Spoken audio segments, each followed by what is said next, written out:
What's up, everyone, and welcome back to Ball 229. As we continue refining these lights and shadows, I've been reflecting on where my journey started. And, well, that was when I was 12. I didn't have any fancy equipment. I just had a random notebook I found and whatever pen was available. I wasn't picky at all back then, and honestly, those drawings were pretty horrible. Yeah, yeah, those drawings were horrible. And looking at them now, it's funny to see how far I've gone. I come. On paper, everything was permanent. There was no room for hesitation, but even with the lack of skill, that's what the habit or creating was born. Just me, a chip pen, and a notebook full of messy ideas that eventually led me to where I am today.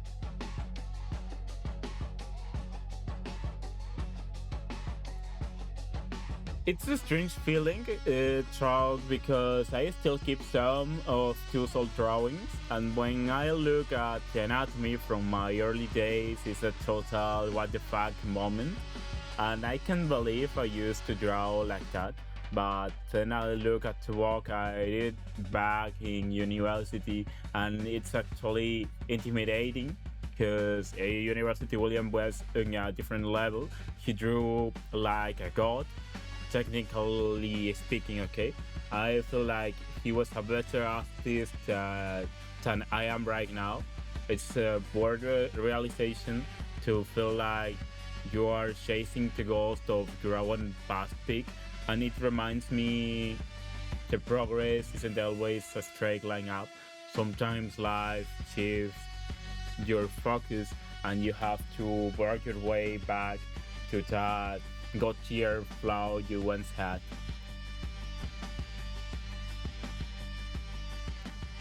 Talking about my past, the real turning point that moved me away from the paper and pen uh, was discovering Suishida, the creator of Tokyo Ghoul.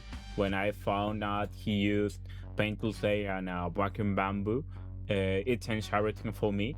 I saw the digital textures and the atmosphere he could create, and I realized that was the direction I needed to take. That was the spark that made me switch to digital, and it wasn't just about the tools, it was about seeking the freedom to experiment in ways that paper just didn't allow. That discovery is what eventually brought me to the desktop setup I use today, where I can push these lights and shadows to a level that my 12-year-old self couldn't even imagine. A lot of people think drawing on paper builds the patience needed for this kind of rendering or for a rendering, but for many pieces, uh, someone realized they are two completely different mindsets. Paper requires you to be methodical and careful because every mark counts, but in digital, I can be a total madman since I have the Ctrl C and layers, and I can work in a way that looks chaotic until the final result emerges. Of course, working on a desktop has its own risk. One power outage and the whole project is gone, but it's not usual. And well, if the digital allows me to be as experimental as I want, which is exactly what I need to bring my pieces and my characters to the life. Well, we're getting closer to the final of the episode.